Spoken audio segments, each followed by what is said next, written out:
All right, so the first thing we're talking about, retouching on international distribution. And this is specifically for films, TV shows. They have a whole other way of doing it because you're going through the network. So they usually have their own branch that handles the distribution.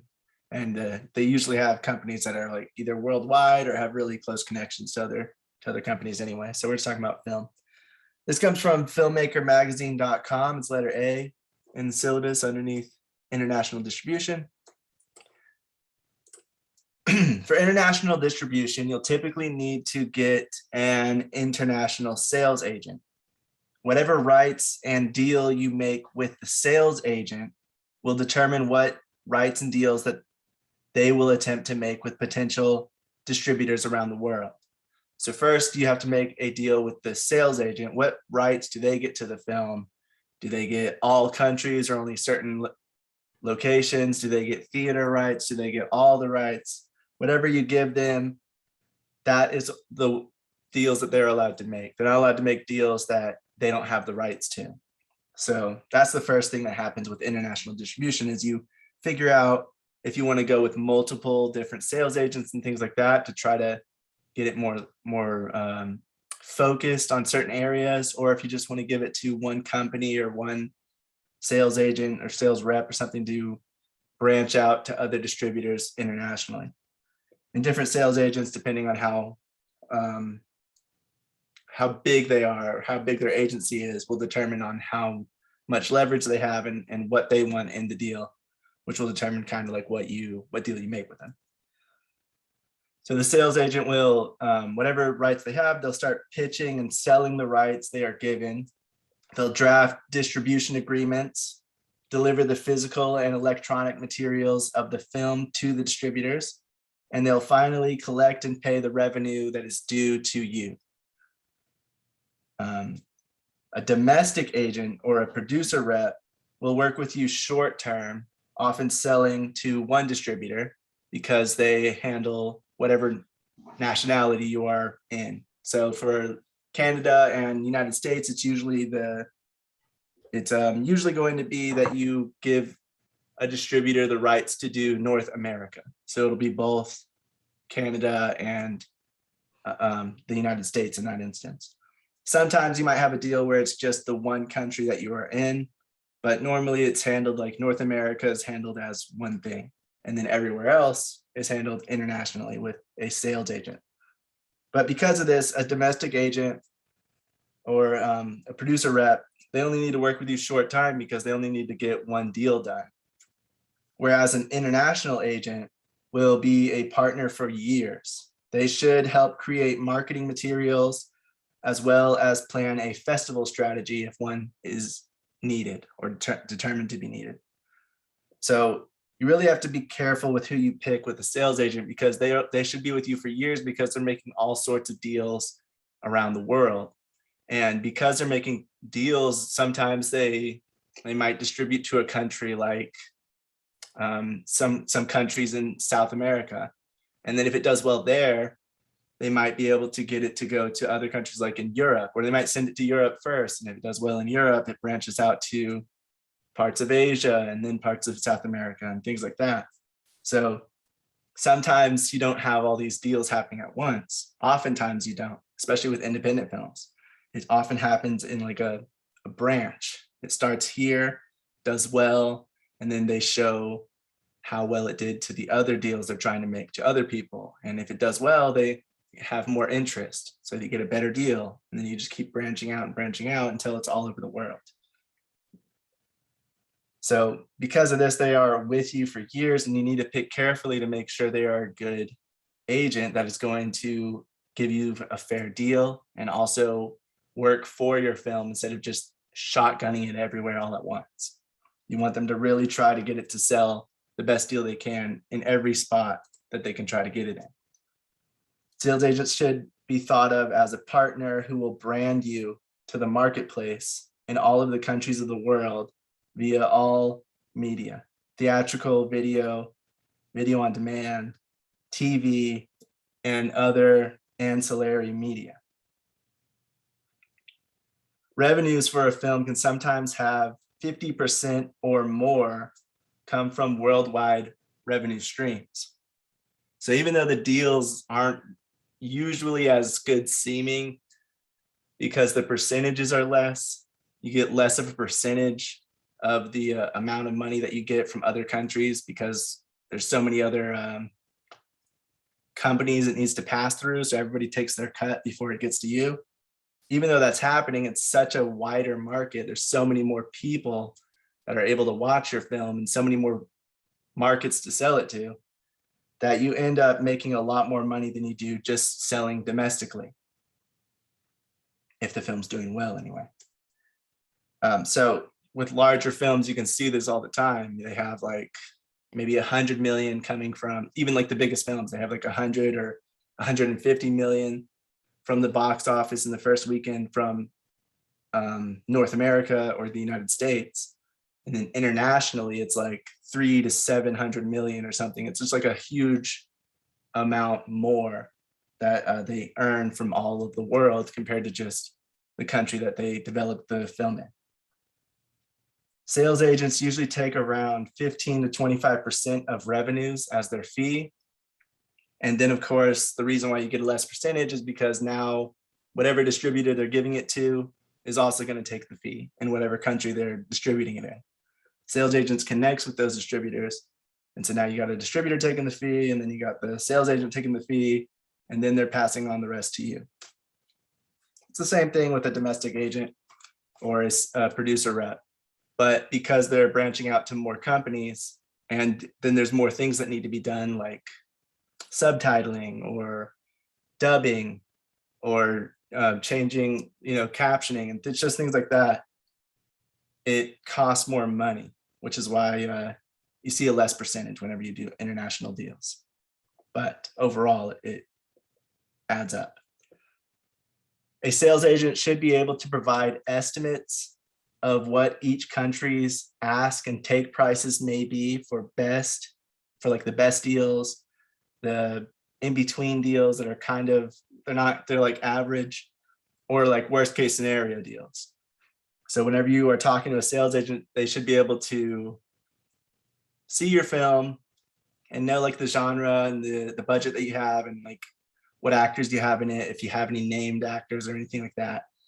And then be able to figure out what countries might like this best and what they kind of usually bid on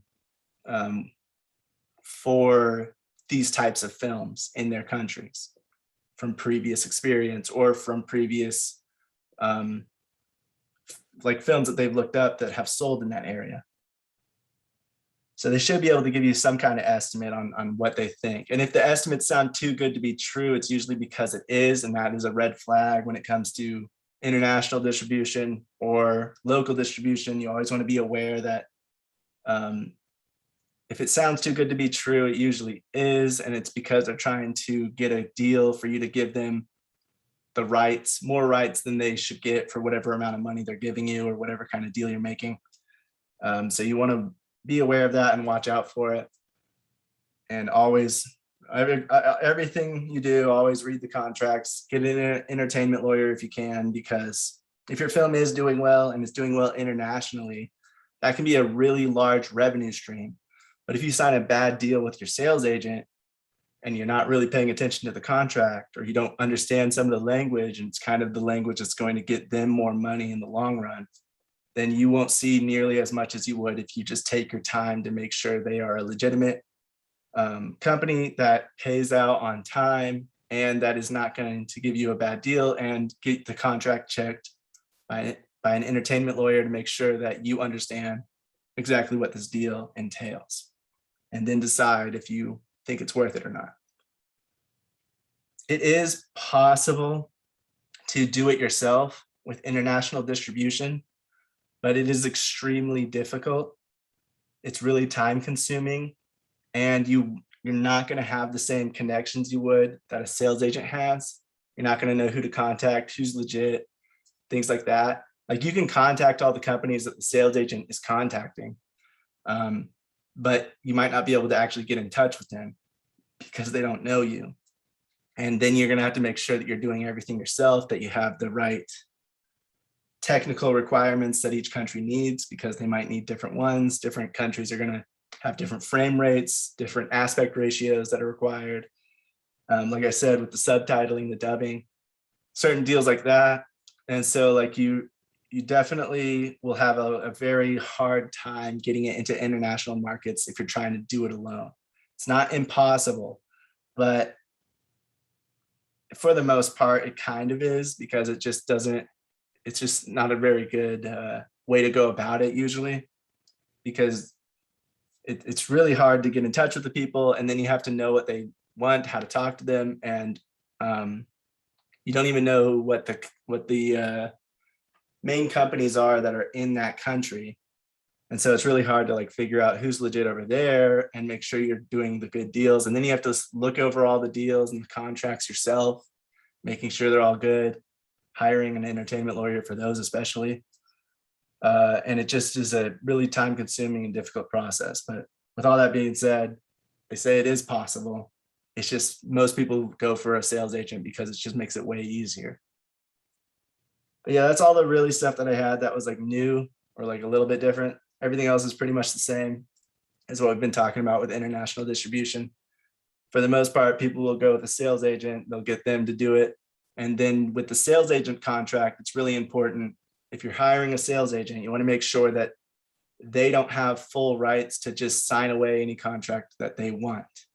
You want to be sure to have some clause in there or something like that that says that you get to check over the final contract deal. That way you can check and make sure everything's good, and they're not just signing some deal that's going to make them money, but you won't see any money from it because they're giving too much freedom to the distributor in that area.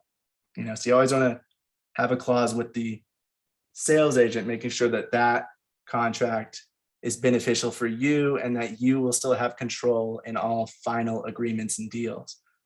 But then you'll have somebody that's going to vouch for you and going to try to sell your film to other countries and market it to people. So you won't have to do all of that stuff yourself. We'll talk a little bit more about self-distributing Thursday. Does anyone have anything to add or questions or comments on international distribution?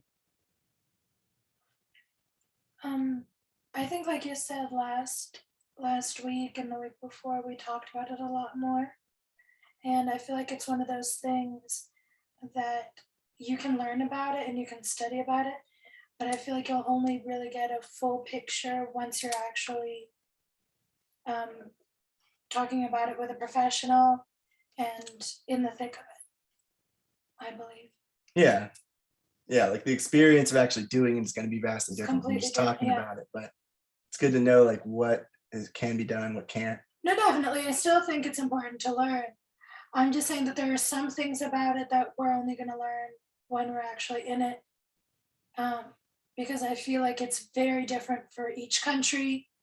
They have their own regulations, their own laws. Each different companies take it on in different ways. And there's so many little things that go into it. Yeah, getting it nationally, getting a deal done is already hard enough, but then you're talking about multiple companies, multiple distribution. And if you're going through a sales agent, you're talking about another contract, another person. And so it expands out a lot and starts to get very complex very quickly. And that is why they don't do it all at once, or they shouldn't do it all at once. Because if they're just trying to get deals done in every single country all at once, it's going to be really hard for them to focus to get the best deals they can and to get good deals based on how well the film is doing anyway, because nobody knows how well it's doing. It hasn't been distributed anywhere, you know? Usually international sales and stuff will start happening after domestic sales, especially for independent films. You usually have it be successful in your country first, and then you'll have international interest. It's hard to get international interest whenever there's no interest in the country that you've made it in. But sometimes I've heard of some films that don't do well in their own country, but they do well in another country that really resonates with whatever the film's telling. So that also depends, but same thing with TV shows as well. Like I remember when My Wife and Kids got canceled, people in Brazil freaked out and they were like, what? They canceled it, such a good show, why would they cancel it? And it turns out American audiences didn't like it as much and it wasn't as funny to them. And Yeah, comedy yeah. especially, because comedy, it's very different depending on your culture and just like the humor that the majority of the people there have. And Yeah. Americans have such different humor because we come from all over the place. And even I Americans in mean, different cultures, like Latin culture, even American Latin culture has a different sense of humor. Black culture has a different sense of humor sometimes. So it just different cultural backgrounds, different family backgrounds, different states have different type of humor as well. Like if you're from the South or if you're from the Northeast, that kind of thing. I mean, it did have a, it was a funny show. It wasn't it wasn't that the content wasn't worthy enough. It's just I agree. I'm just WB, like, Warner yeah, Brothers is not, you know what I'm saying? They dropped the ball on a lot of things. It's push. That's another aspect of distribution. If there's no push for it, then you kind of have like a buddy of mine right now, guy I keep telling you about, he just got done directing a movie and it's on BET Hers. It's airing on BET Hers, but they sold it to BET and they sold it to somebody at Paramount. So they have like a joint contract with Paramount and BET Hers. So like they did their premiere or whatever, and now they're like doing like exclusive screenings in certain theaters and stuff like that. But there's really, like, because it's such an unknown film in an unknown area by an unknown director, like it's really not, nobody knows about it except for like people like me, and you know what I mean? Like, Yeah. it's just one of those films that kind of just disappear. I also know one of the producers that produced a movie called Fort Bliss, which is like a legit, Hollywood feature and stuff like that. But like, I mean, you could go in Walmart and buy the DVD and stuff, but it just had no push. That's the thing. I looked for it because I love that show. I grew up with that show and I really wanted it. I found season 1 and 2. No, I think it's this other movie. Oh, is that one another movie? I thought I was talking about My Orphan Kids. No. Oh, okay. I mean, I don't even know if they even released. There's a lot of things. There's a lot of content that a lot of things don't like. What was it? Lewis and Clark and the Adventures of Superman with Dean Cain. Dean Cain's version of Superman. You can't really. I mean, they have a DVD version of it, but like they stopped producing. Like you know what I'm saying? Like there's things that the original Winnie the Pooh. Me and Code have been looking for it for a really long time, and all we could find on eBay was this guy who burned all of the episodes together into one disc, and he's selling them. Because it's weird. I think they go through, like, I know Disney goes through seasons, which I think they have too much content to distribute, so they can't distribute it all at once. So I guess they'll go through seasons, because you'll see the announcements where they'll be, oh, this is going back into the vault. Oh no, they'll also do it. Yeah.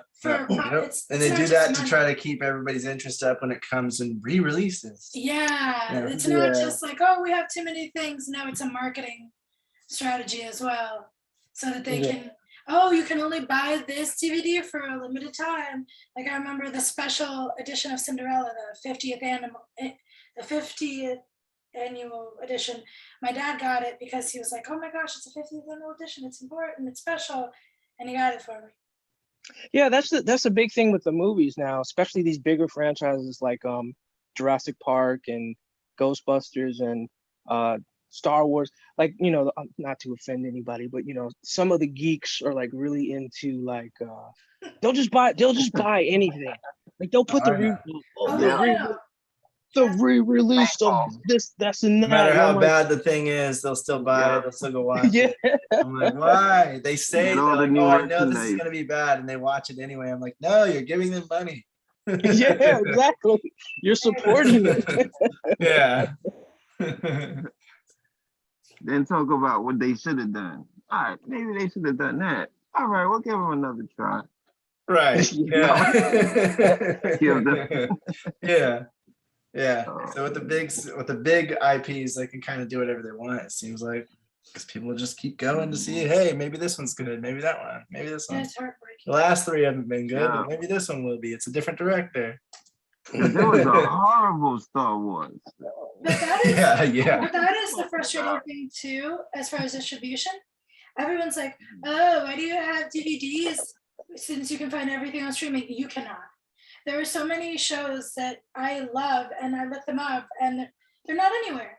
Or you And- can, even to buy the DVD, they only release like the first few seasons on DVD, and then the other ones are available for like renting online on this obscure site or on Amazon Prime Yeah. for like $16. It's so weird because like Yeah. certain series that I follow, like the first season is like, $9, and then the second $9, the fourth $9, but the third is like $50 for whatever reason. It's so weird. Like, why is that season so expensive?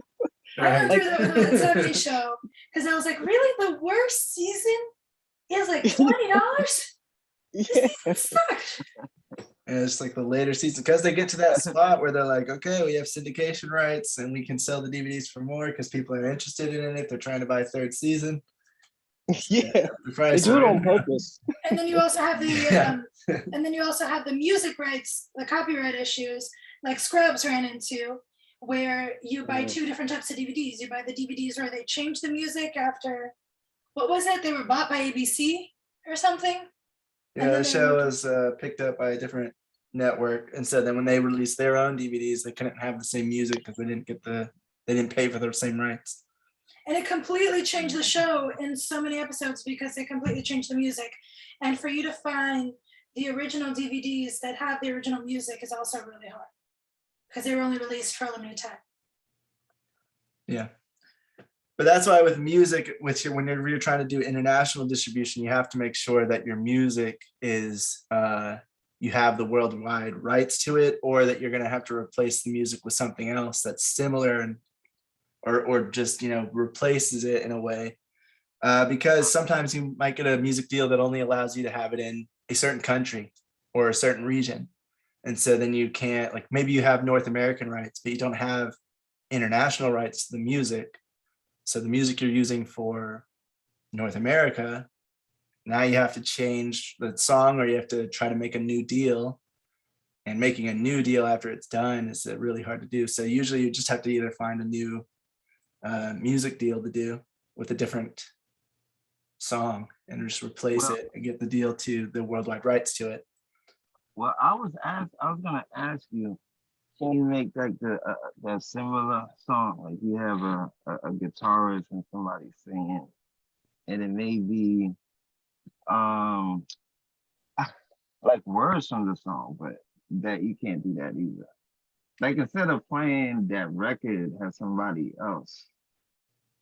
So you And that you have to still get the rights to, Okay. do you know what the rights are to the music? Just the music, the instrumental? I forgot the term.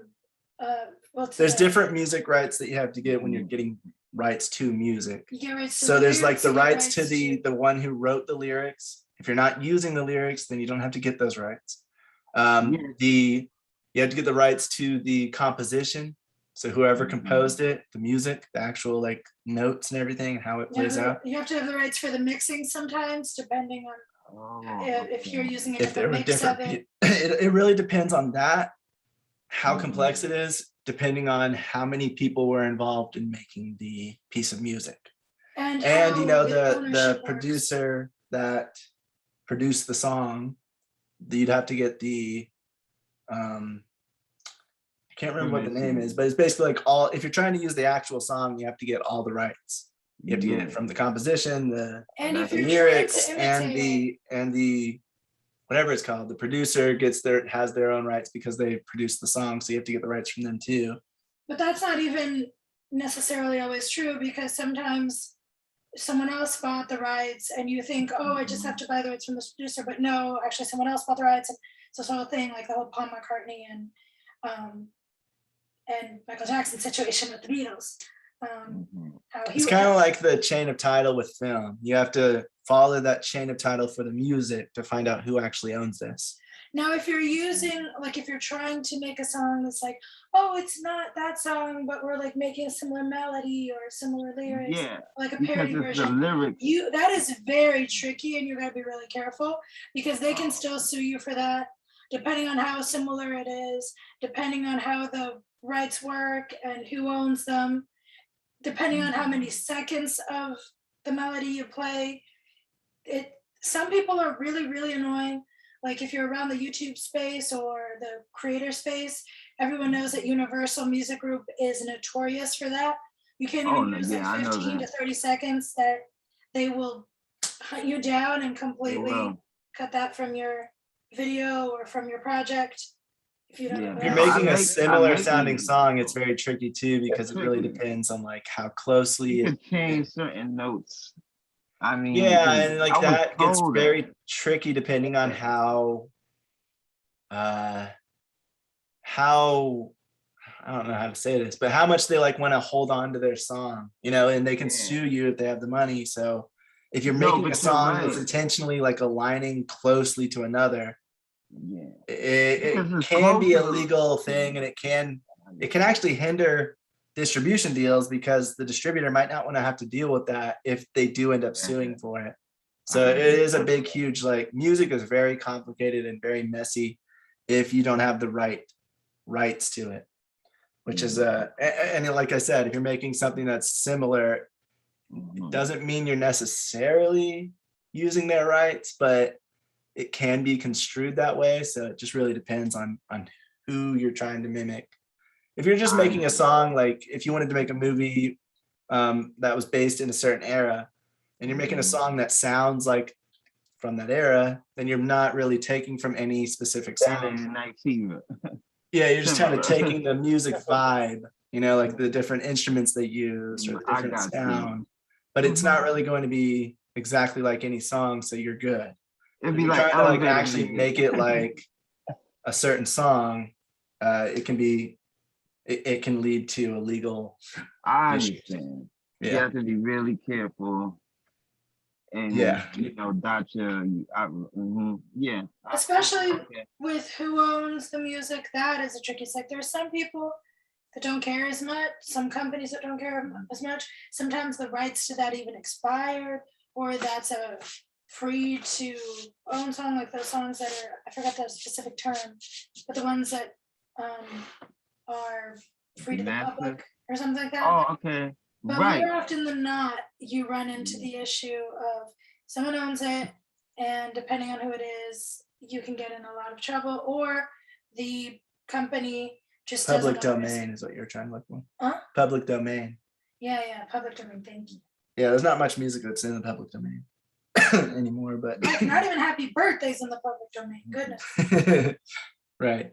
But yeah, so you always have to be careful whenever you are trying to using music, even like for independent films that are using royalty-free music from one of the websites. You have to make sure that if you are trying to distribute it internationally, that website was giving you the rights to that, because you have to make sure you're reading whatever website, their contract, and if you don't understand everything, you contact their team, their support team, to make sure that you have the rights to what you think you have, so that if you do distribute it internationally, they're not going to have a problem with it because you did actually buy the rights to use it without getting in trouble. So like TikTok is going through a issue with that right now because they started having huge copyright crackdowns on Twitch, and for a while they didn't care about TikTok using all those songs because for the most part they were getting people to download it more, and it was more of a like, oh, they're making a viral moment, it's actually free promo and all this stuff. But now with everyone using it, using the same songs and using the same things, it's starting to become more complicated to where TikTok would have, the company would have to like buy or rent the rights to certain songs, or people have to put copyright warnings like I do not own the rights to the song and all the stuff. So yeah, there was a case recently when it was like an Asian, one of those Asian singing groups. They just took this girl's song.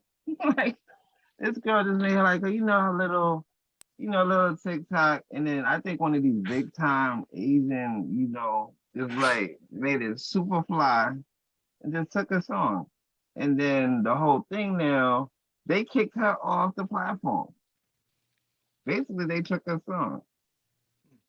I haven't really heard about that. But Yeah. I've also seen Yeah. like people who don't care as much.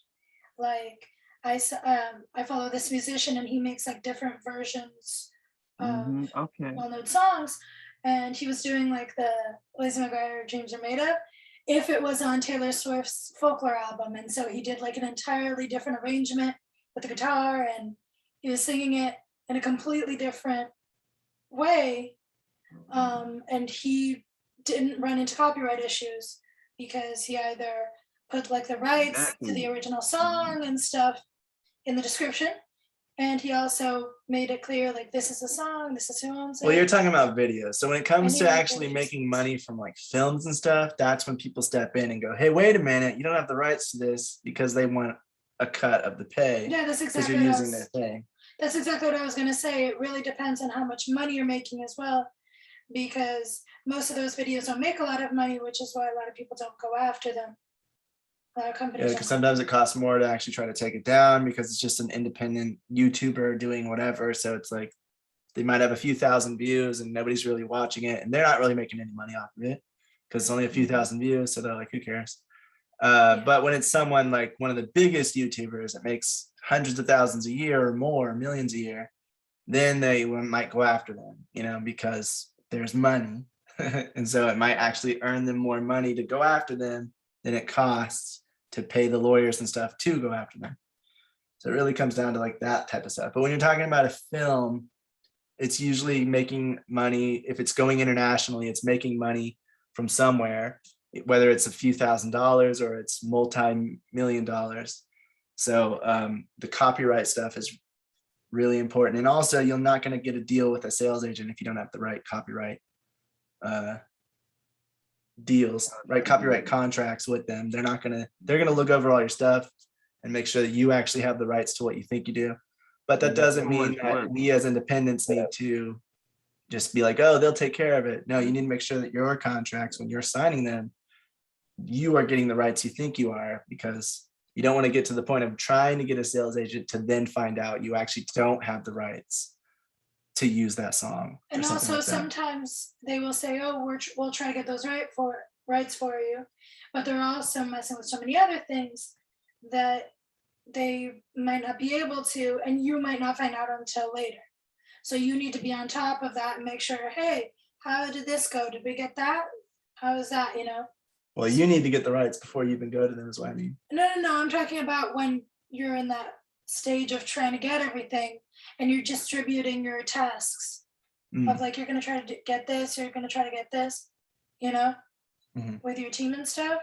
You need to be checking to make sure that everyone's doing their job properly and getting everything legally, because sometimes they're like, oh yeah, we got it, or I looked it up and I think we can use it, or whatever.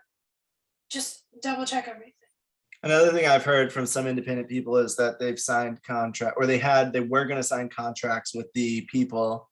Either it wasn't really for music, but they were talking about the contracts for, I believe it was the actor, and the actor said, yeah, I'm fine with it, I'll sign it, give me some time, blah blah blah, like I need to look it over. And they never ended up signing it. And then they said, oh, I left the contract at home when they were shooting, so they were like, I'll get to it, because they came from like out of state or something.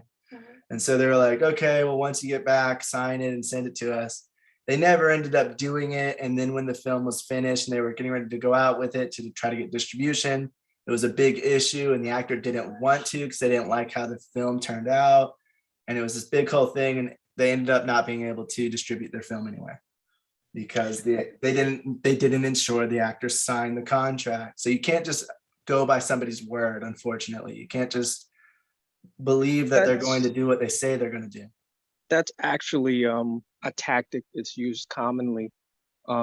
Monique, the comedian, she did that recently to what's his name, Vlad. You guys know Vlad? Yeah. No, I don't know.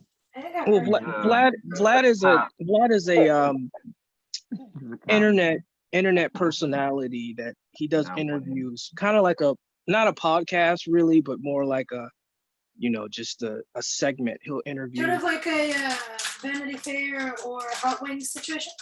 I guess so.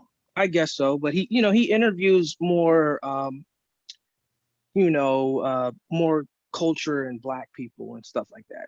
And it's mainly like a redemption type thing. Like whenever somebody He messes up, sort of incriminates people too, like with certain yeah, questions. yeah, like he'll but people go to him to like redeem But it's themselves. weird, yes. Yeah, but anyway, Monique, she sat down and she did an interview with him. This was like after she had talked all the trash about Netflix and telling people to boycott and stuff like that. So her husband is her manager, which it gets into when you have never a good idea. yeah. So when you have somebody like Monique who has so much experience in the industry You think you'd altogether, learn at the Mariah situation? then here she comes with her husband now, who is her manager, and it's kind of a disgusting thing if you ever see them interact on, like her husband is always there, but it's like we don't want to see him, we want to see Monique. He's not the comedian, she is. But he's like always cutting in. So like when it came time to sign the release agreement, he was like, no, we'll bring it home, give us a day and we'll come back and sign it for you. So Vlad was like, okay, well, we'll do that, And the next day after the interview, they had read it, and it's kind of similar to like, with my situation with Kill Mary, where you had this background actor that wanted all this exclusive rights. He came back and was like, after reading the contract, he was like, oh, well, in order for us to sign that, we need, you guys can have it for 6 months, and then the content belongs to us forever. So so Vlad was like, I can't do that. Like, you know what I'm saying? I'm not gonna remove, because I only have the video for 6 months and then I have to take it down. So Right. like instead of just fighting that battle, he was just like, I just never aired the interview. So he has this whole interview with Monique that never went up just because, they didn't want to sign the contract prior to which is it's a tactic, you know what I mean? So in order for him to get them to sign it, he would have to pay a lot more than when he paid to get the interview.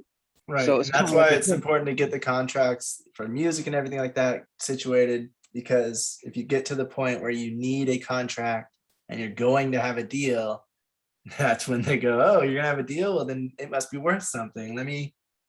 Give me something bigger than what you would have before, Yeah, exactly. I mean, it's a tactic, really. So yeah. So if anyone's ever doing that, guys, just make sure that you either don't put them in the thing or you get the contract signed before you use any of it or spend any of your time developing with it, because it will become an issue later most of the time.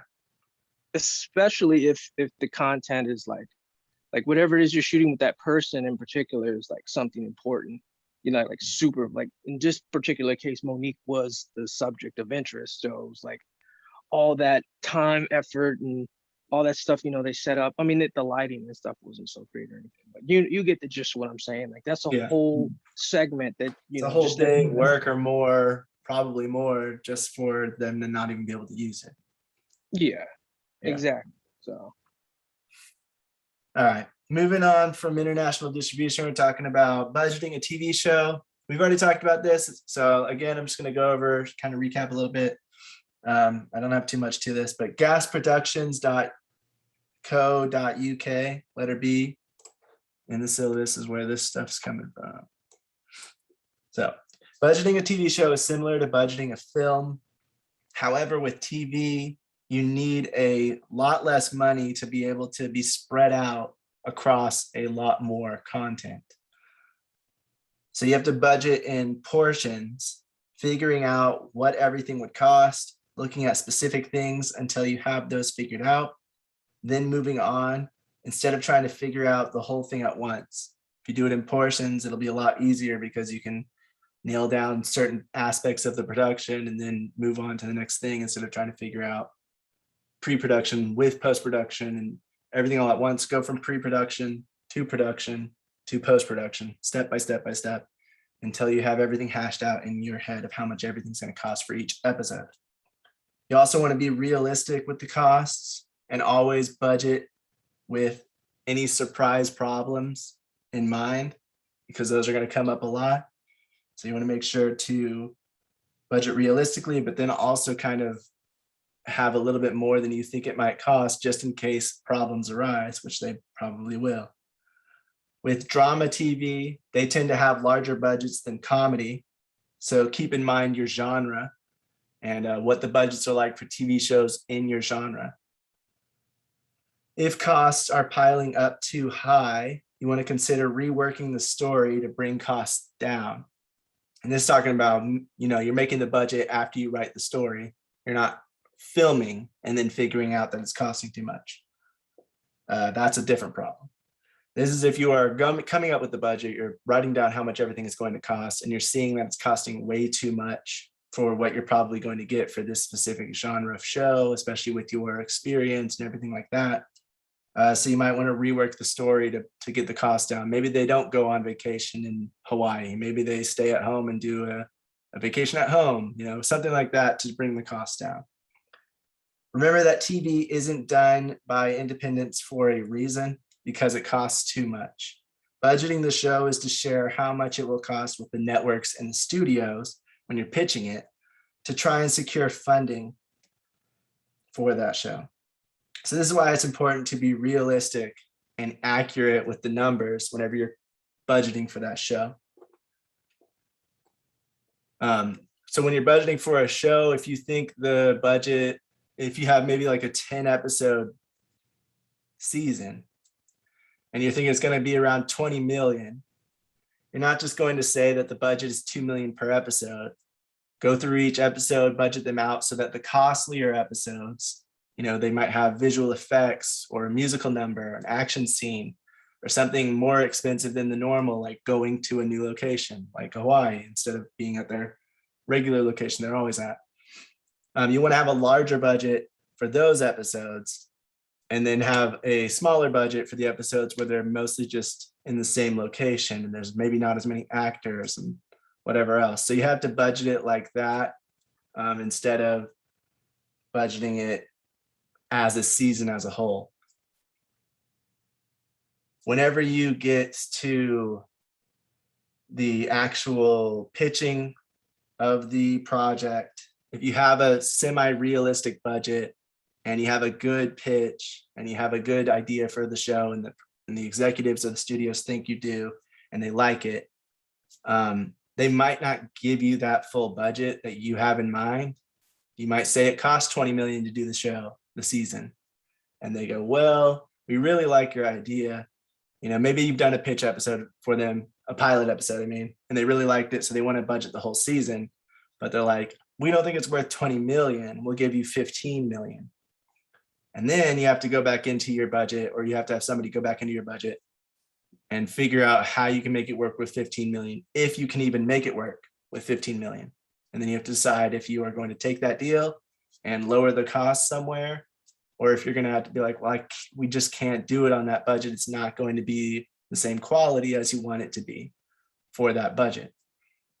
But that's pretty much it. Everything else is very similar to how film budgets are worked out. Does anybody have any questions, comments, or anything to add on that? The main reason you do a TV budget is just to get for the pitch, to show what this is going to cost to the networks. After you're done with it,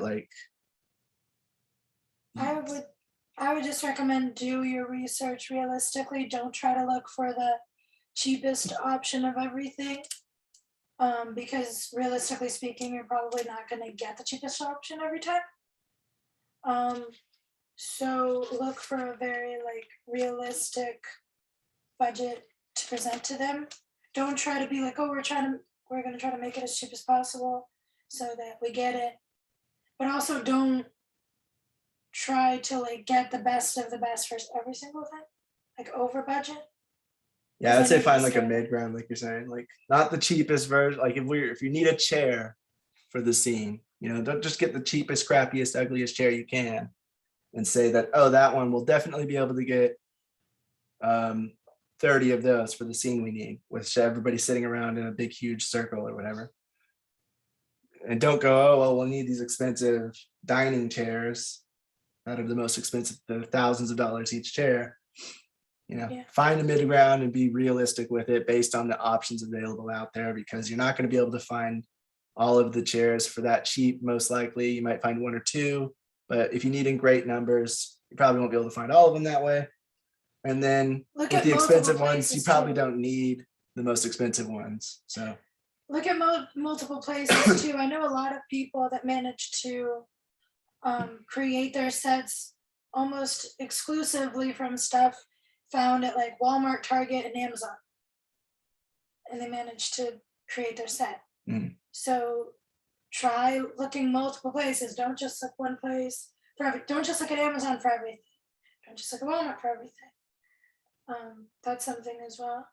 And I would say, as far as like, when it comes to a show, look at your script, and kind of like we talked about in the first few semesters with the script breakdown, make a list of every single expense you'll have and do that research. Don't just be like, oh, the set. It's not just the set. It's also probably going to be like the location, the people you need to pay for, the camera people, food for the actors, like craft services, how much the actors are probably going to, like, all of those things, that even the little things that most people don't think about when you're looking at the script. Because Transportation. I feel like most of the time when you're reading a script, you just think about the main things in the script, like the main props and the location. You don't think about all the little things as much unless you break it down.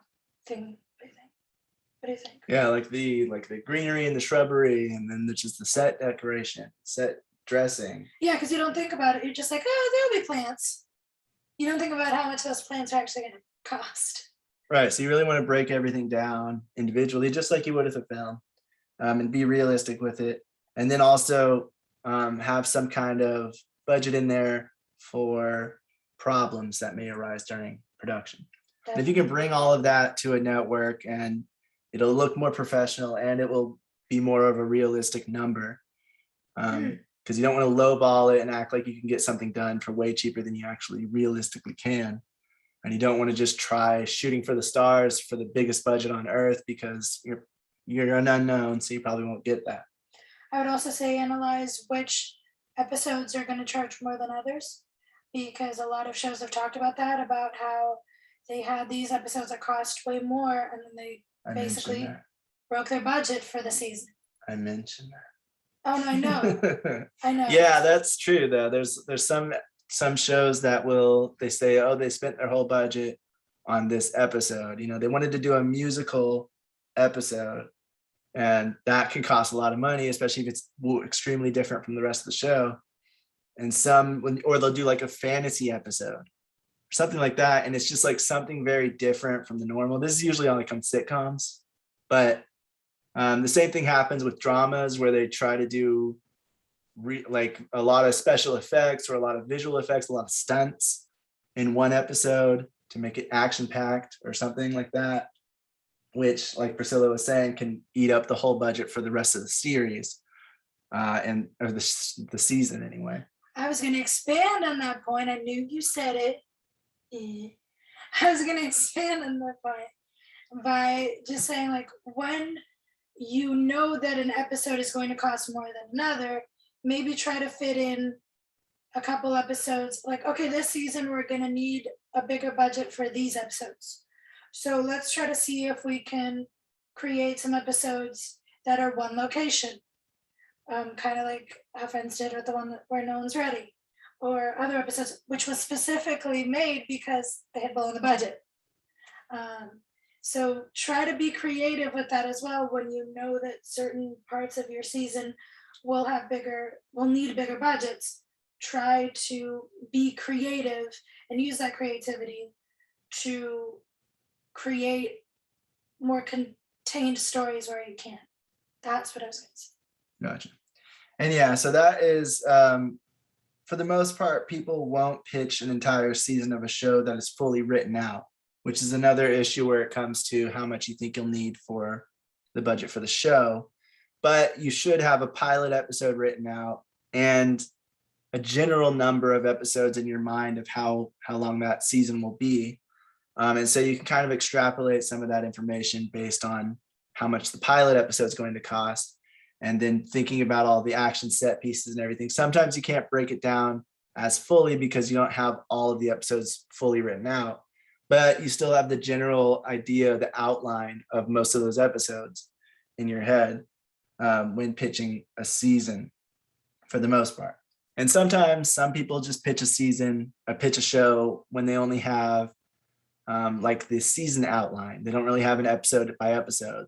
They'll do that in the writer's room. And in that instance, they can be picked up, but then the studio or the network's really going to decide how much money they get for the season, and they kind of have to just work around that. So it does have various differences to film, but the more realistic the budget and the better idea you have in your head of how much you can get it done as an independent person who is unknown, it's better to have more information and a better idea and come with more than coming with less. Yeah, because I feel like when you're going to pitch a TV show, yeah, you might not have the whole story in your head or even the whole season, but you have a main idea of who these characters are and kind of where they're going in the first few episodes, if not in the first season. Like what you want to do with them, at least like the main points. I would think from what I've seen of interviews and people talking about it, you might not have every single episode or every single thing in your head. Ooh, they cut off. Or every single thing in your head, but you will have those main points. So you will know if there's like a big storyline coming. And hopefully, I would like to think from what I've seen of interviews and people talking about it, it seems like they kind of had an idea that they were even slowly building up to that that's where they wanted to go. They might not have been completely certain of how to get there, but they knew that that's where they wanted to go. Mm-hmm. Does that make sense? No? Yeah, I guess. Okay, because your face. Yeah, it makes sense. It makes sense. I'm just checking. All right. But yeah, so with TV, the budgeting is a little difficult because of that. But like I said, the more information you have and the better idea you have when you're trying to pitch it, the easier it's going to be for executives and networks and studios to consider the option of funding it, because they'll see that you've done your homework, you have a good idea of what this might cost, and you're actually being realistic with it. You're not undershooting it to try to get it sold, but you're also not overshooting it, trying for a massive giant budget that it doesn't really need. Then if you start making connections and contacts, it's a whole different thing, because you have people that you can connect with and everything, and you've done things like that before, and you can probably ask for a bigger budget and have a better idea of how it's going to be and pitch a show for just the pilot episode with the main season arc rather than a whole entire outline of episodes. So it really depends on like your experience and how you're coming to the executives and who you are and if you're known or unknown.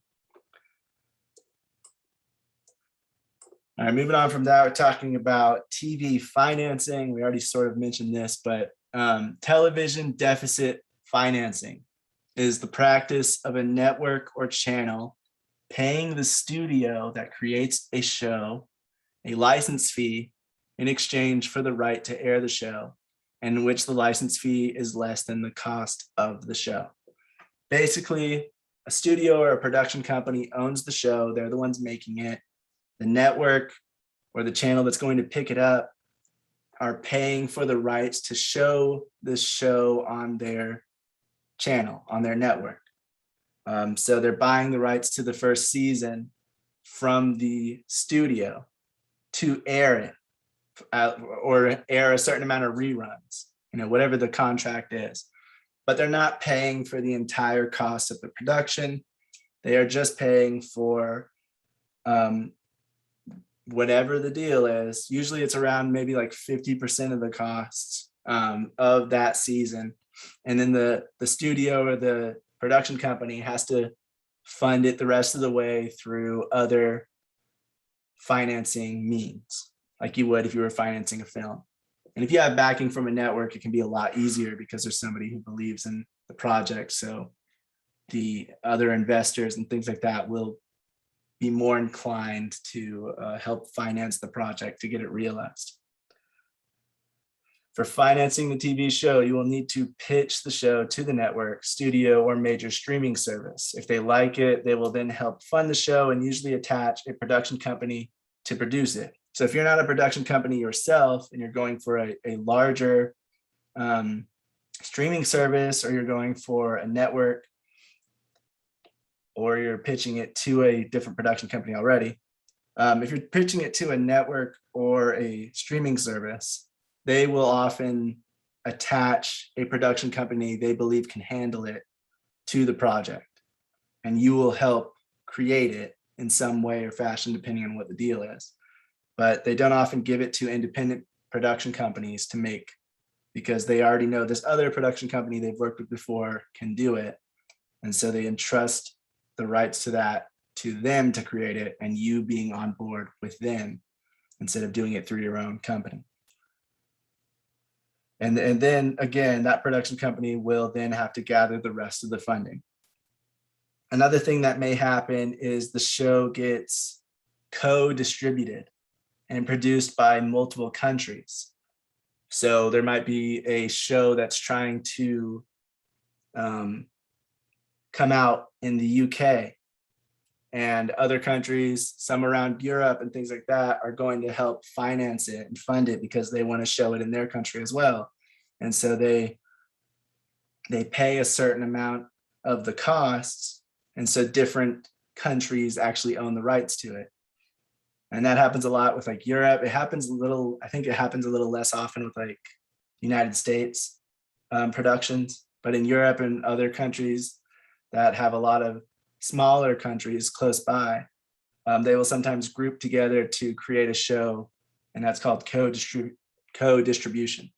And so they all have different rights to it depending on what those deals are, and they're all paying a certain amount to get it funded and made. All right, this information comes from miptrends.com.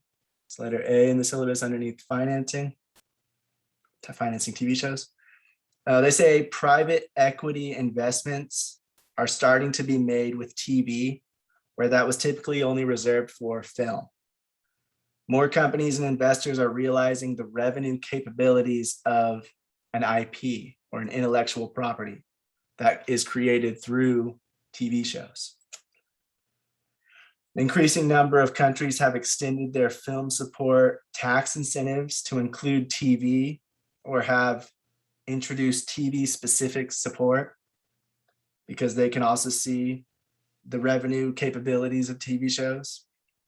TV has really taken off recently in the last decade or so, or maybe a little more than that, but the quality and the production and the revenue streams have really started taking off because of things like streaming services and being able to make movies out of old TV shows, and all this stuff that they're seeing is starting to be capable of happening now. So it can sometimes get more funding than they can from a film, depending on what the TV show is. Game of Thrones, it took off and made TV very lucrative for a lot of different companies, because they saw that there was a lot of money to be made from that. Whereas it used to just be mainly in film where you can make the money and get the big IPs and all of that. Now TV is starting to take over in that aspect for the most part. And so a lot of countries have started giving tax incentives and things like that, where it used to just be tax incentives for film. They're now doing tax incentives for television shows. And it's either the same support that they offered film, or like I said, it's TV specific, because TV and film are different in what their needs and requirements and things like that are. So sometimes having a more TV centered law or tax incentive will be very beneficial to a TV show, because it's specifically made for TV compared to just, oh yeah, film and TV, because then there's a little more of a gray area when it comes to certain things. When given the finances, For TV shows, it's usually split in some form between the studio and the network, who split up how the show is owned between them. That's what we just read about television deficit financing. After a show is financed, they'll have their budget that they can't go over. So the production company, whoever's making it, they get a budget, can't go over this amount for the season. Maybe 30 million for a 10 episode season. The producer won't receive it all at once, but will receive different amounts for the various episodes' budgets, as one episode may cost 2 million while another costs 4 million. And they, from what I read in a few different sources, they were saying that the networks usually don't really care if you need 4 million for this episode compared to 2 million, as long as they project you're not going to go over the entire budget by the end of the season.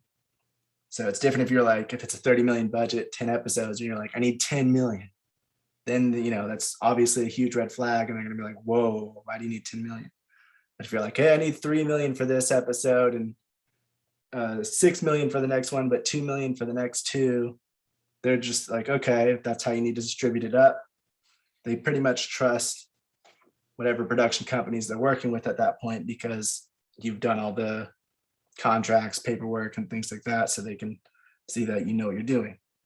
Or if it's a streaming service or something like that, they've actually worked with them before, and they just trust that they know how to run the business. All right, this stuff comes from thewrap.com. It is letter D in the syllabus. It's harder to get funding from banks, private equity, and other sources that film funding comes from for TV, because TV usually isn't bonded by a completion guarantor. Completion bond companies aren't as used to TV episode schedules and deadlines, and therefore see it as more of a risk for them to take it on and bond it. Because there's typically no completion guarantee bond for TV shows, banks and private equity see it as more risky because there's no insurance that the show gets completed on time or they get their money back, like with film. So you're basically saying that it's already hard to get a loan for a film. It's like a bajillion times harder if it's a show, if not impossible. Yeah, it's really hard because, investors in film, banks, if they're giving out a bank loan because you have interest in it and they see that, entertainment, like they're doing it for entertainment loans, or private equity. With films, they usually go, okay, get it looked at by a completion guarantor company that will look it over, make sure that they believe that you are going to complete the film on time and deliver it when you say you're going to deliver it in the budget that you're given.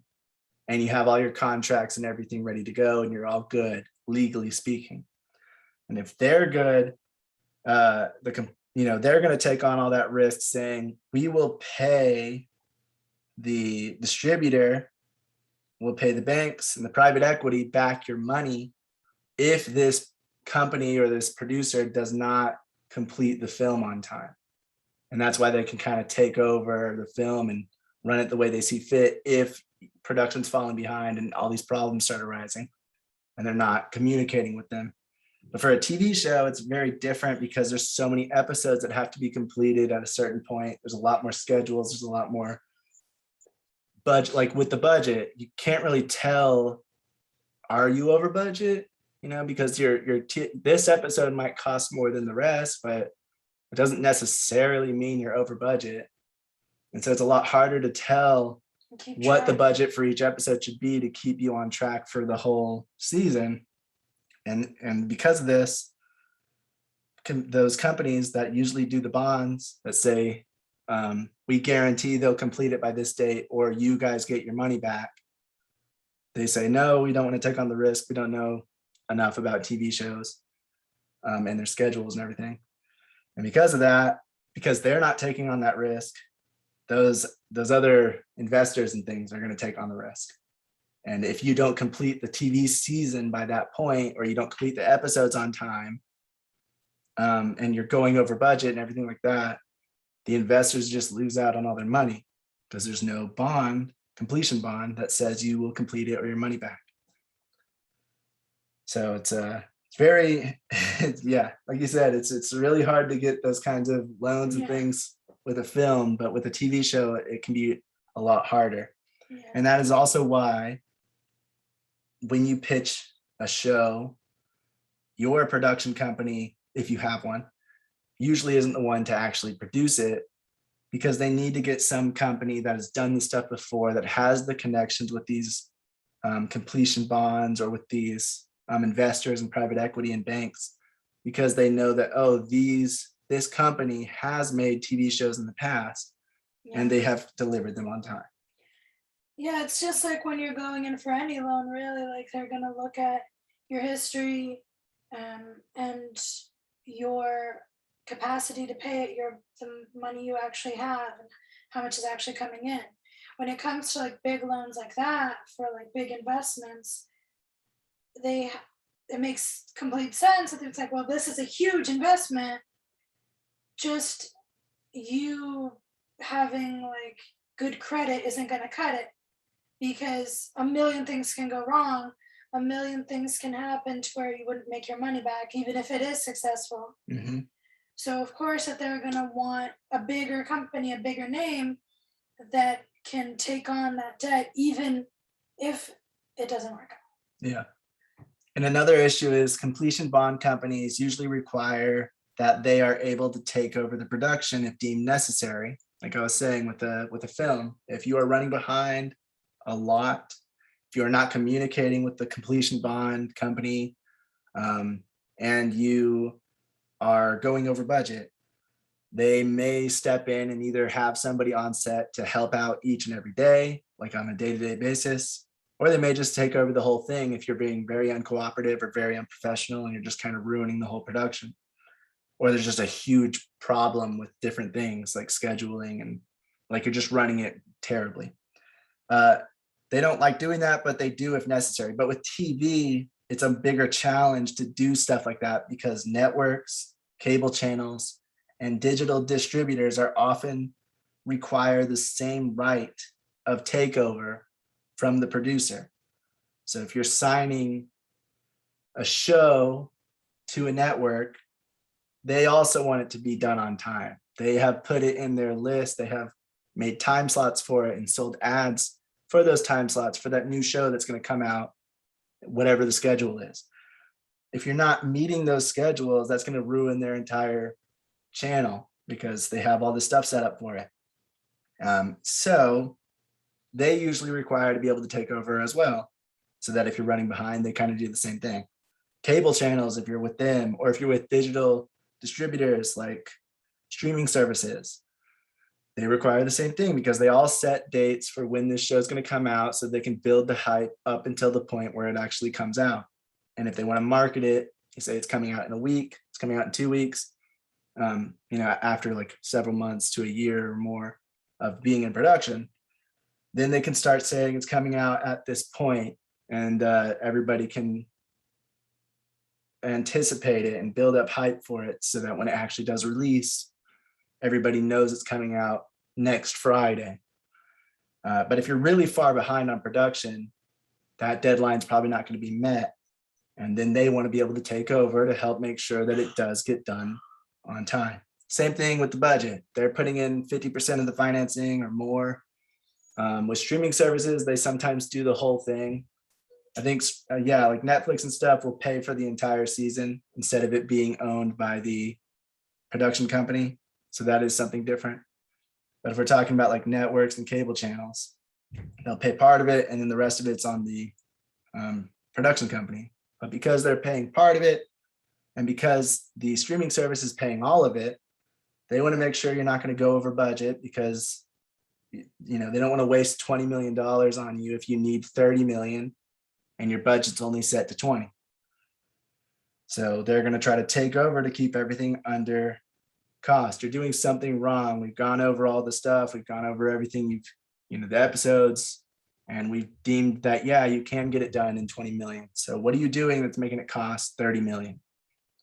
And then they'll take over to try to bring either like rework the story to make it cheaper or figure out some way to make it cheaper to get it under budget. And because these other companies require to be able to take over in place of the producer, if the producer's falling behind or going over budget, it's hard for the completion bond company to get the same rights, because then it's a huge hassle of, okay, who's taking over? Who's going to take on the responsibility? Is it the completion bond company, or is it the streaming service or the network? And so it's a lot more complex, and that is why a lot of the times completion bond companies as well just don't get involved with it. Also with TV, there is little to no pre-sales from foreign distributors. For larger films with bigger budgets, you'll often get pre-sales from foreign distributors pretty early on during like pre-production and stuff like that, to show that there's interest. And if it's a big film that's going to make a lot of money, these international distributors want the rights to it. They want to try to get the rights to it as quickly as possible, because they want to, make money off of it. It's a big intellectual property, and they know that it's going to make money. So they bid for it, and one of them is going to get the rights to it. And usually that's done with pre-sales.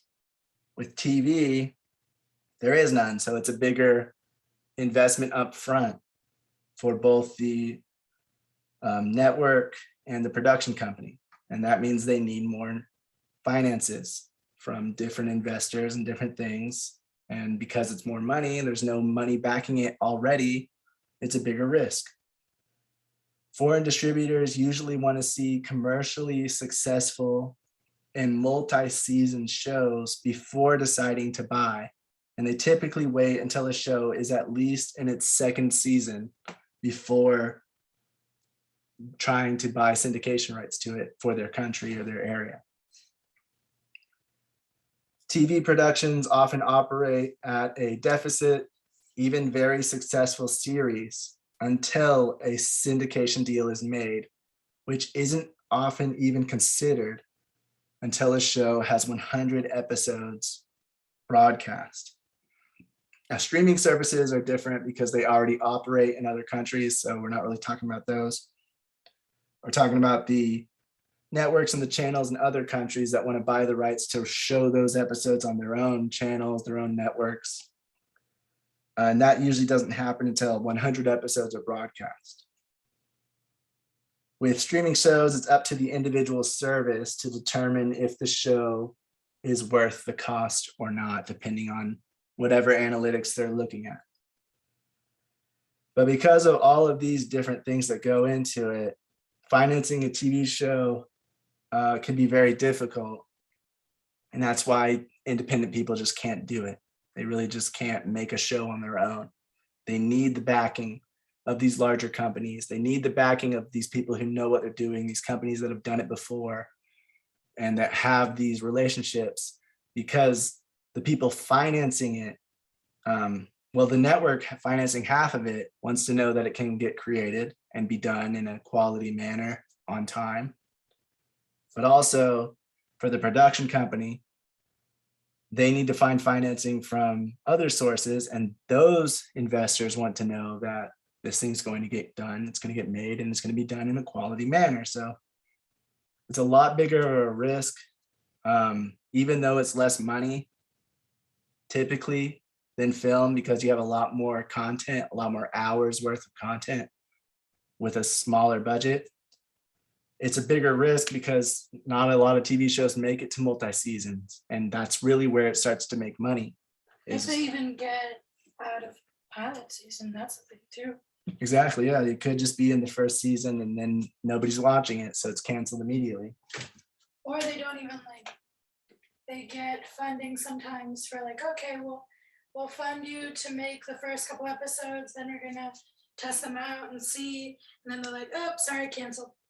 Yep, because those just didn't do good enough, or nobody cares about the show, or there's some problem with it. So even though it's a lot less money overall, it's still a bigger risk for the most part, because TV just runs at a deficit. Most TV runs at a deficit until it gets to a lot of episodes where they can make the big deals of, well, you're trying to buy 100 episodes of our show to show on your channel.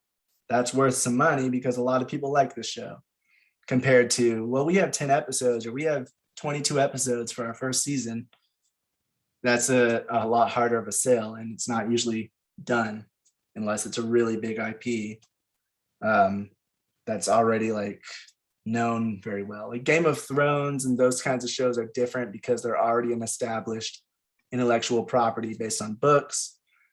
Or if it's a renewed show from an old, if it's like has a new season, or it's going to be a revival, then those are different. But if it's an actual new show, a new intellectual property with new characters and everything, it's a very hard sale to get made, because there's a lot of things that can go wrong, and it can be a great show and people just don't see it, and there's a lot of different reasons why, and it's just a huge if risk. You're using actors that aren't like huge names too. That's another thing. You have to sell not only a new story, an entirely new show, but you also have to sell these new characters and these new actors.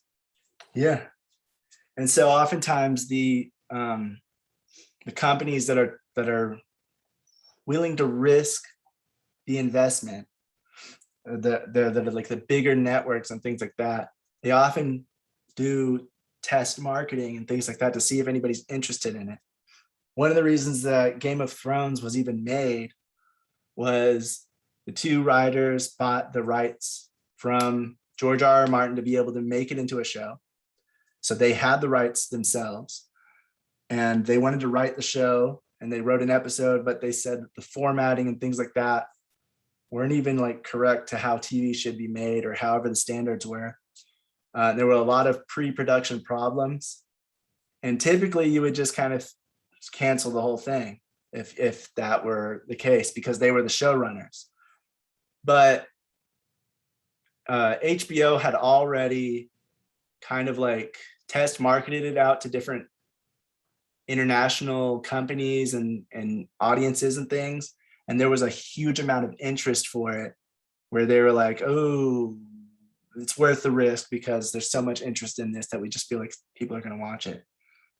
And so they just kept it going, and they got the two writers / showrunners help to get them to make it right, and they just told them what they needed to do and everything like that, so that they can make it correct, so they could be making it to standard, because there was so much interest in it. And the interest mainly came from it being a very popular book series all over the world.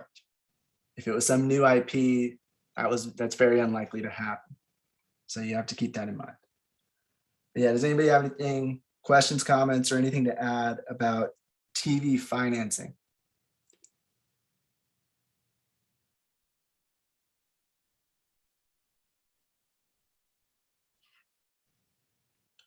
All right, the last little bit of stuff we're talking about is also with TV. It's television season episode count. Again, we talked about some of this stuff, but for broadcast shows, the episode count is usually around 22 to 26 episodes per season for half-hour shows. For cable, it might be 13 to 16 episodes. For streaming and premium TV, it can be 6 to 12 episodes for hour-long content. The network, studio, and the showrunner will often decide how many episodes there will be. So they'll all get together and they'll talk about, if they don't already have outlines of it, sometimes the showrunner will come again. They'll have an outline of the whole season. So they'll already kind of have an idea of how many episodes they feel are needed. That doesn't mean that they always get that. They might say they need 8 episodes, and the network says, well, we'll pay for 6. So figure it out, and then they have to figure out where to cut, what to cut out, or what to leave for the next season if they get renewed. But oftentimes it'll be a collaboration and a discussion between the network, the studio, and the showrunner on how many episodes they feel are needed and how many episodes they're willing to pay for. If left alone, a showrunner decides how many episodes will be there based on the story. However, with a budget, they may need to rein it in with fewer episodes, or depending on where the show is being distributed, they may be given a required number of episodes to do, which might end up being more than they have story for. So maybe they made it for, 8 episodes, but they say, no, we need you to make 10. So that will be where they have to figure out, okay, what can I add into the season? What can I expand on, or what can I make an episode out of? In those instances, they usually end up being those filler or bottle episodes, because they are kind of filler. They weren't really intended from the beginning from the showrunner. They were just kind of added in after the fact. Not always the case, but that's just typically how it is. Sometimes filler and bottle episodes will be made on purpose, like Priscilla said, to try to keep the cost down. You might think of it before you even go to the network with it, because you're trying to get it to look like a better deal, less of a risk. So you might make some episodes that are what people say are filler, because they're just they're not really advancing the story as much as they are just kind of everybody sitting around in one location, or cheaper options to keep them in one area or keep costs down for that episode.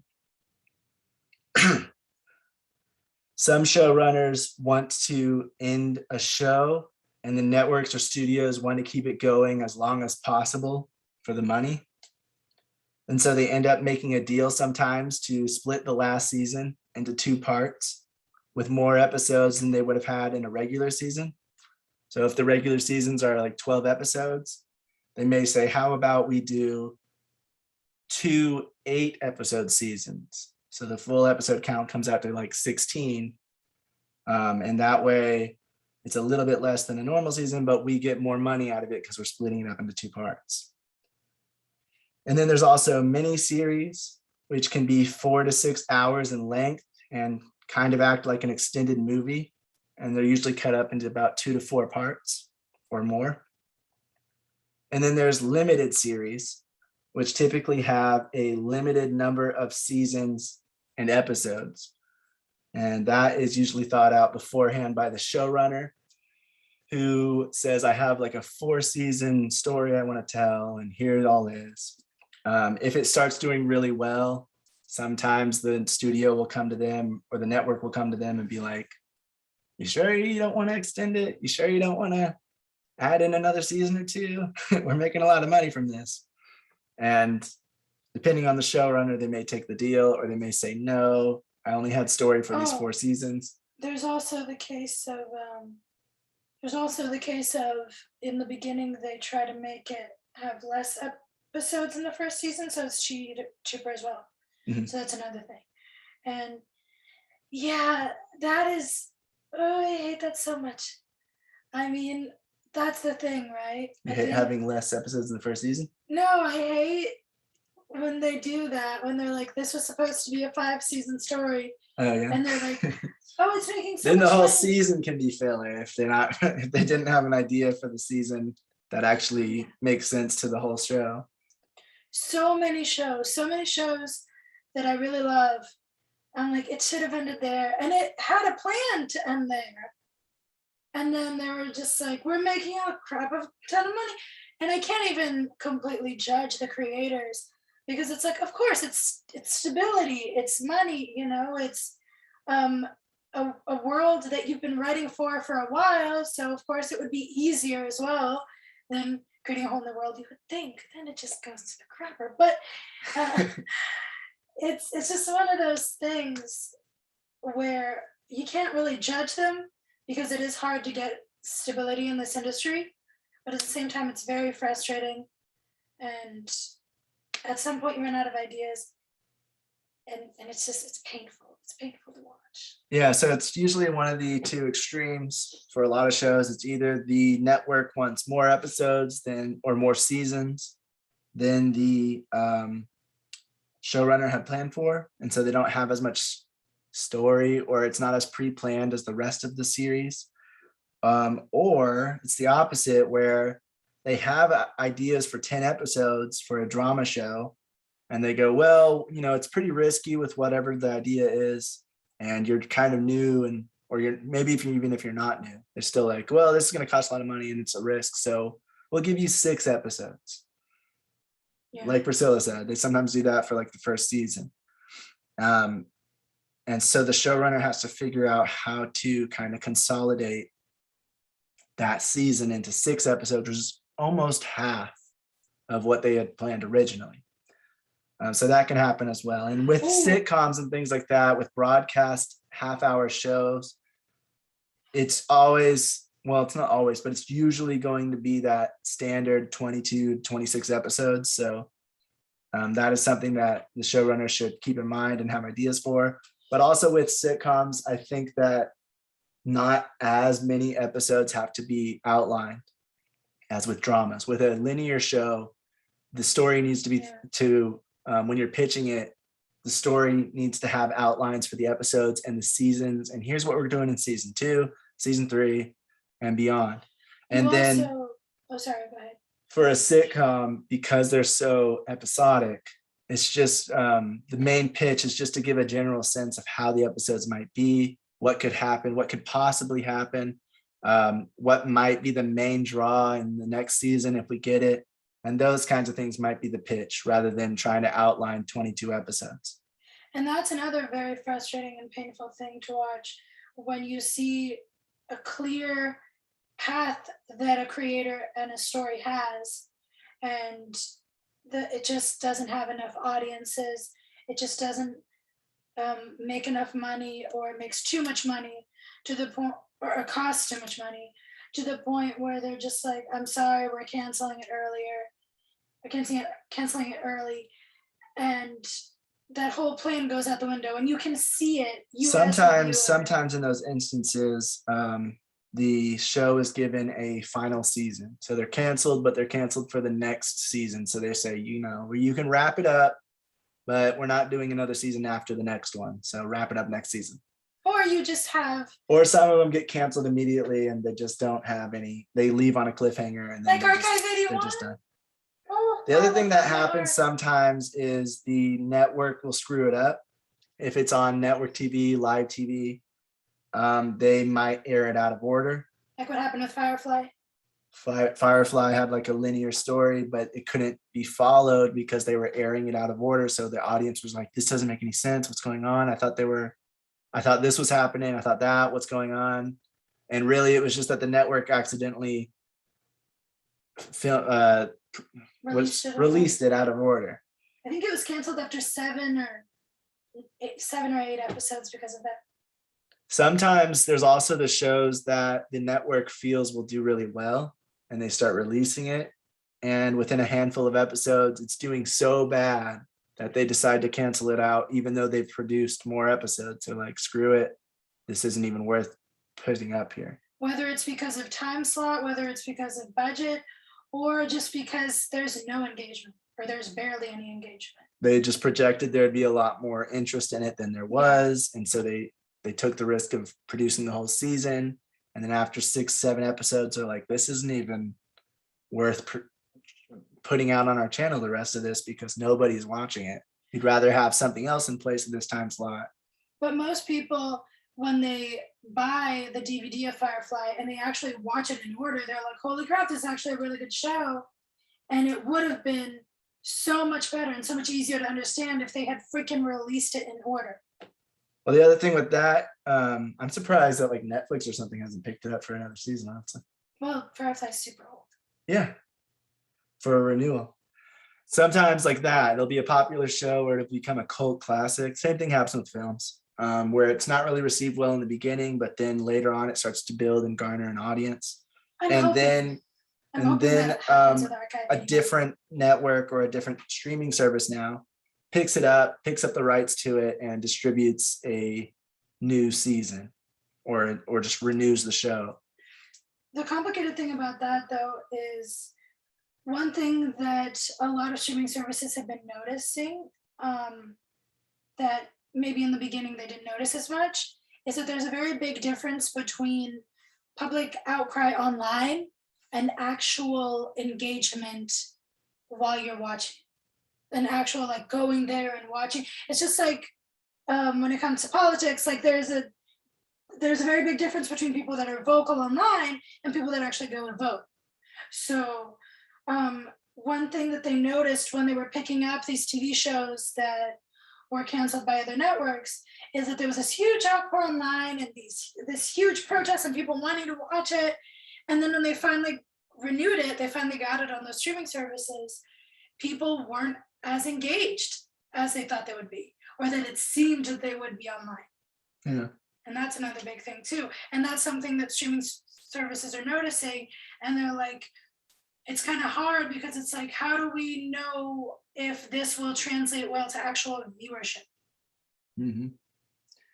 Yeah, and so that's something to figure out. But that's why when we're talking about television episode counts for the first season, sometimes, like Priscilla was saying earlier, they don't want to take as much of a risk. So even though the show really will have 22 episodes a season, they'll give it a half season and say the first season is going to be 11 or 12 episodes.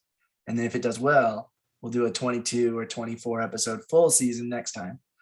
And that's why like a lot of streaming services with like new episodes or new shows for dramas, some of them will be like 6 episodes only, or 4 episodes sometimes I've seen, where it's just like, it's not even a mini series. It's just because they don't want to take on a 10 episode or 8 episode risk because it's going to cost, double or more than double the amount of money. So they just do 4 episodes instead and see how it goes. And then the next season can have a full-fledged season episode count.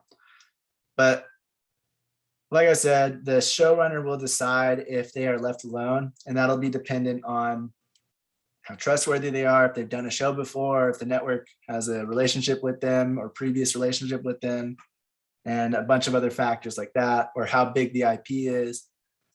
Whereas most of the time, I would say the network and the studio kind of figure out how many episodes they're giving it. Either they require a certain amount that's more than the showrunner called for, or they require the showrunner to make less episodes than they had planned. Either way, half-hour seasons and shows, half-hour shows are going to be having a lot more episodes, typically speaking, than a hour-long drama show would, or just hour-long content, even hour-long comedies or mysteries or something like that. So keep that in mind if you are trying to come up with a TV show. If it's a sitcom, you want to think in the 22 episode area. Streaming services have started doing sitcoms, but they still don't do as many episodes as broadcasts have done. And they're mostly awful. Really I don't know. I haven't really seen many, but I like do know that they have started making them. They've started picking up different shows or renewing them or making spin-offs or something like that. And they usually do, I think, like 13 to 16 episodes per season. Whereas broadcast does 22 to 26 because they really want to sell ads for that specific TV show. So if it picks up, I was counting. If it picks up, they get more ad revenue from selling for that show with more episodes. In the beginning, it was a lot of sitcoms that were based off of other shows or revivals from other shows, like One Day at a Time, like Fuller House, those kinds of things. And now they're starting to get, or they would have like the rights to an ABC show or a CW show. After that final season finished airing, it would go on Netflix. That happened a lot with like The Flash and because they made like deals to have it distributed on their platform. Yeah, so like after the season ends, you have the rights to the previous season on Netflix or HBO or whatever. Hulu. Yeah. But yeah, so if you are planning to write out a television show to be able to pitch it, depending on where you're trying to distribute it to, you will should determine how many episodes you should plan for. And always be aware that some of the episodes may need to be cut out or some episodes need to be added in. If you plan for a 16 episode show, half-hour show, and you can't get it on a streaming service, but a broadcast network wants to pick it up, they might be like, okay, you got to add 6 to 7 more episodes in here. And so then you have to think of 7 more episode ideas. And sometimes, they'll give you a writing team to help figure that out. Other times it'll be less less of a writing team. There'll be like a few people maybe, especially if it's like going to cable where they usually have a lot less. Even streaming services typically have smaller writing rooms than broadcast networks. So depending on where you plan to distribute and depending on the content, whether it's a sitcom or whether it is a hour-long show of some sort, you should consider looking up the average episode count in those on those distribution streams for that kind of content. I would also say look up study the demographic of each streaming service, because now we are having a lot more of a distinction between this streaming service is more for kids content. This streaming service is more for example, Hulu is creating itself very much like the place for sitcoms and crime dramas, like true crime adaptations, documentaries, that kind of thing.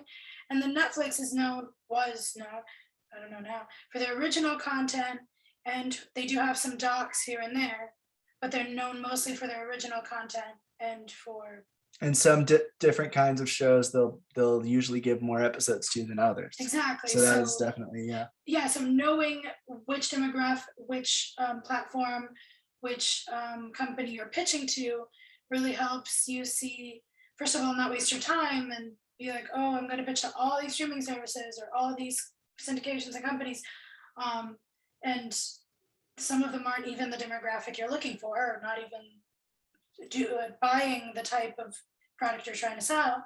But also you will know how to pitch a lot better, and you'll know what they're looking for, like you said, the what their episode average count. is. Yeah, because if a certain network only gives, a streaming service gives about 6 episodes and you have an idea for 10 episodes, it's going to be hard to really break it down to 6 episodes unless you're cutting out a lot of your content. So keeping that in mind while you're trying to figure out where this show could even end up is a good thing to keep in mind while you're thinking of that. Instead of just thinking of a multitude of episode ideas, unless it's a sitcom. I say a sitcom is pretty different. Again, those are more episodic, so they're not as linear. But with like a drama or a mystery show or some other hour-long content, you really have to have an idea of how many episodes you're going to have and have them outlined, or at least a general idea, and then do some research into like where you think it can be distributed, and then how many episodes you might need to make, depending on that, like Priscilla was saying.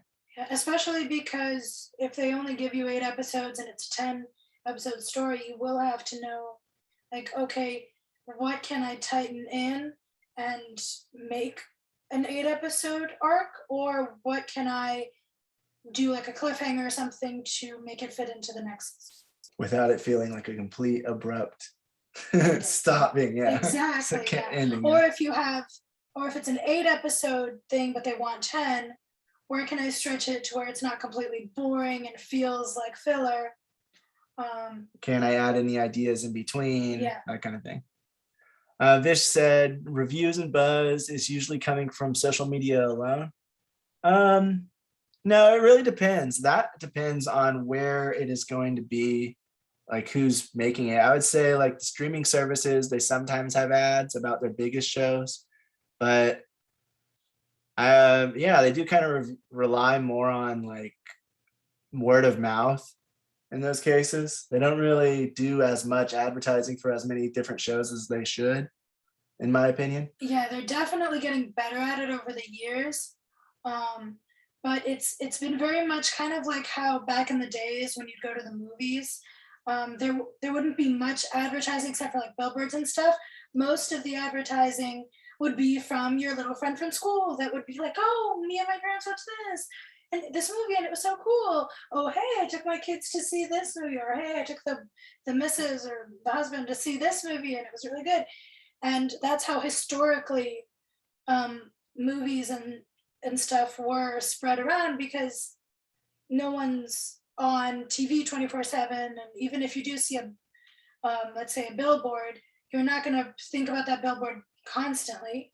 you know, you might forget it or something like that. So word of mouth has always been really important in these cases.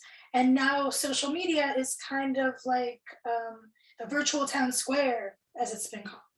So that's why it's a lot more prevalent now.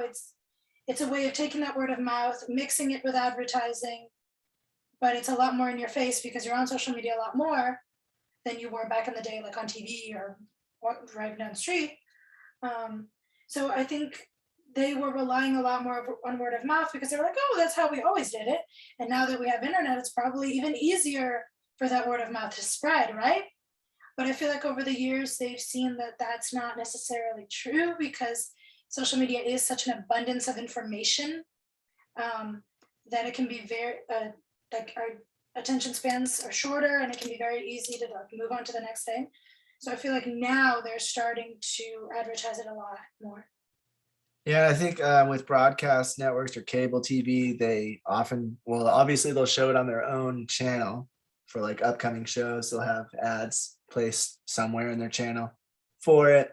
And then they'll also do, like YouTube ads, or depending on how big the show is, you'll see it on websites when you're going through different websites. Google will pop up with an ad that says something about depending on what you key searched, they'll be like, oh, you looked up sci-fi movie. Here's the next one coming out. It's like, no, I wanted something else. But yeah, Google most of the ads I've seen just because I said sci-fi, it shows me all the sci-fi, everything coming out.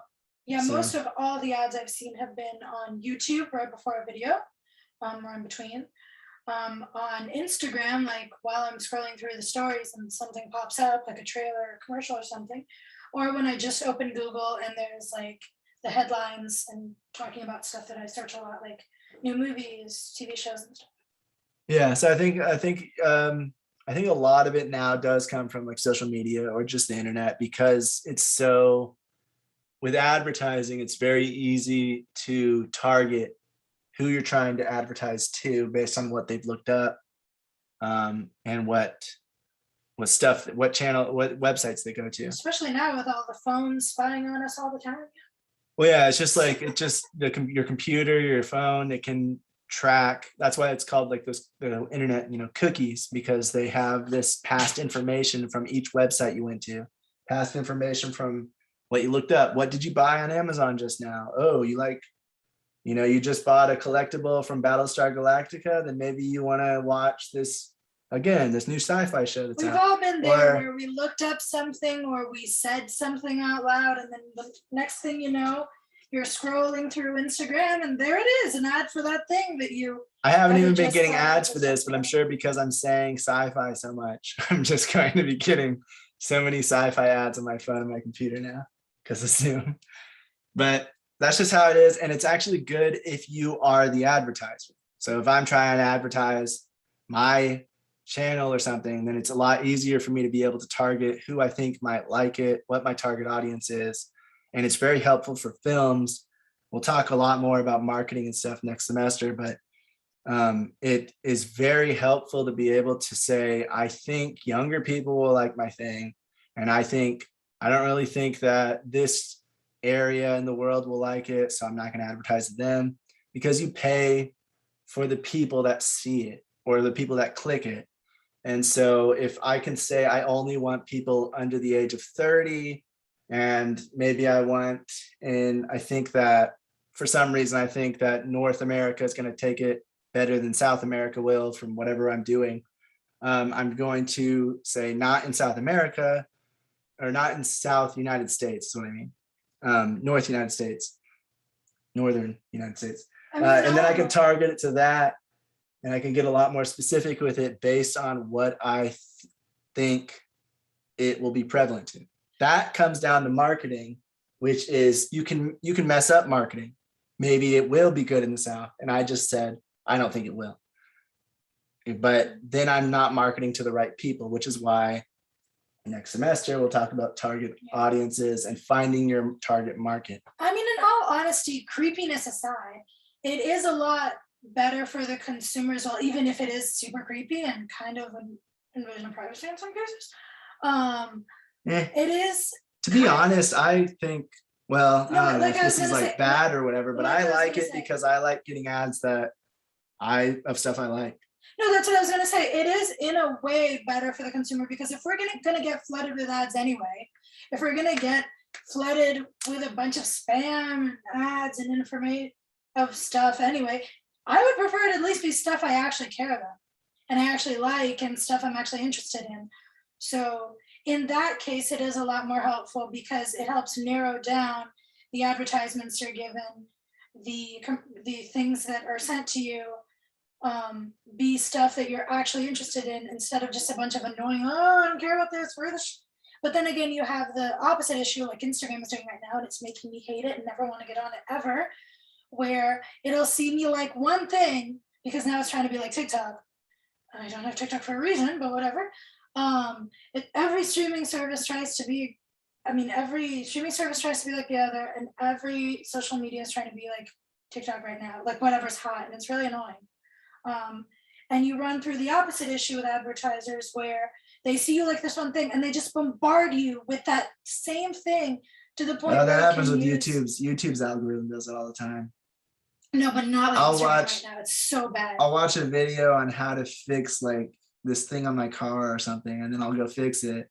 And then all of a sudden I just have like so many recommendations for car things. I'm like, I don't really care about cars. I just need to know my one specific car problem, but okay. No, but it's so bad on Instagram right now to the point where I feel like it's actually bad for the advertiser because if you're over bombarding your client with that kind of information, at some point they're just gonna, well, I don't know, depends on their personality, but someone like me, I'm just kind of like, you know what, you're pissing me off so much, I'm not gonna buy your product just because I'm sick of seeing it. Like this is part of, I just get annoyed and stubborn and I'm just like, well, I'm not buying it just because I'm sick of seeing the ads. Well, again, it's very extremely hard to figure out the reason why there are certain people who do marketing and do marketing research, and why companies pay other companies to do such intensive marketing research, which might not even be completely accurate because it's just going off of samples. And it's going off of an algorithm, like a computer.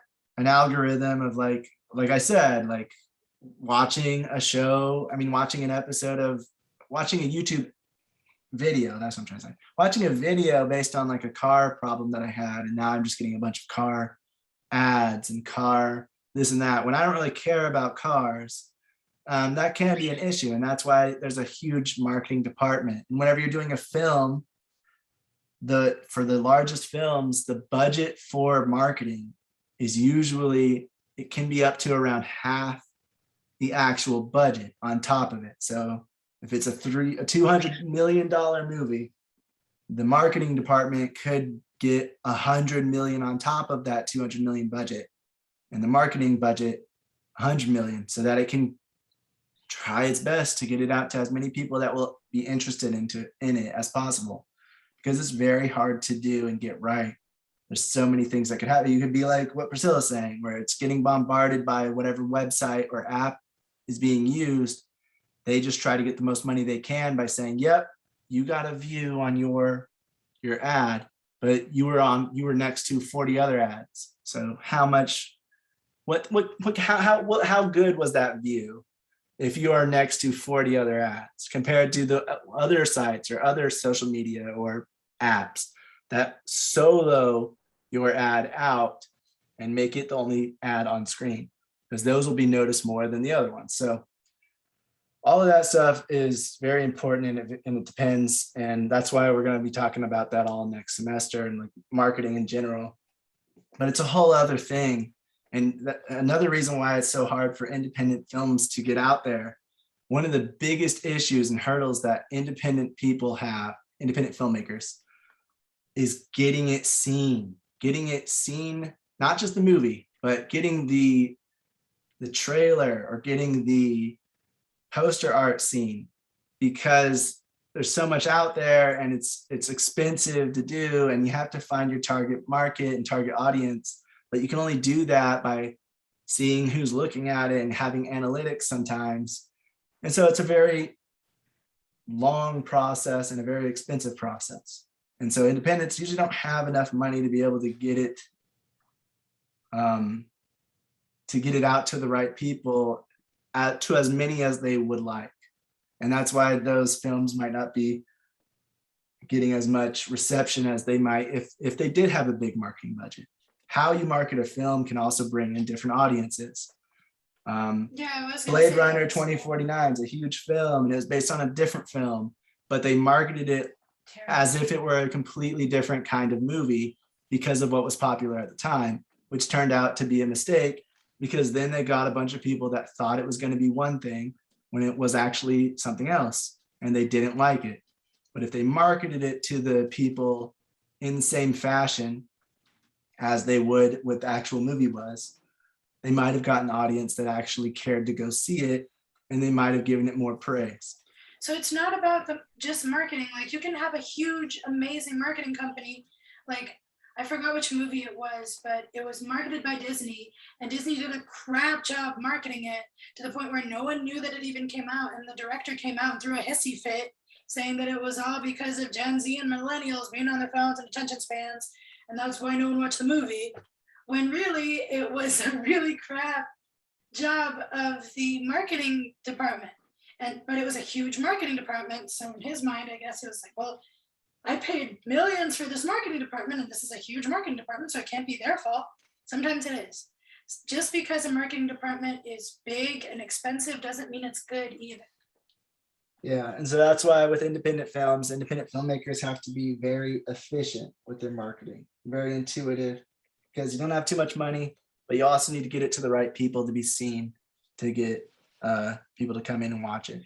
And anyway, that's all next semester stuff, but I thought I'd touch on some of that because it is a very different skill set, and it is just another reason why independents have to have like all sorts of skills or have friends and be able to build a team that has those individual skills, because there's so many things that come with making a film.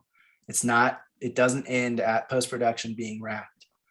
You have distribution, you have marketing after that, and then it continues on from there depending on how popular your film might be. You might have 10-year cycles where it keeps getting renewed in different contracts, and you have to know a bunch of different things. Does anyone have any questions, comments, or anything to add about television episode counts, or I guess marketing, since we kind of got into that a little bit?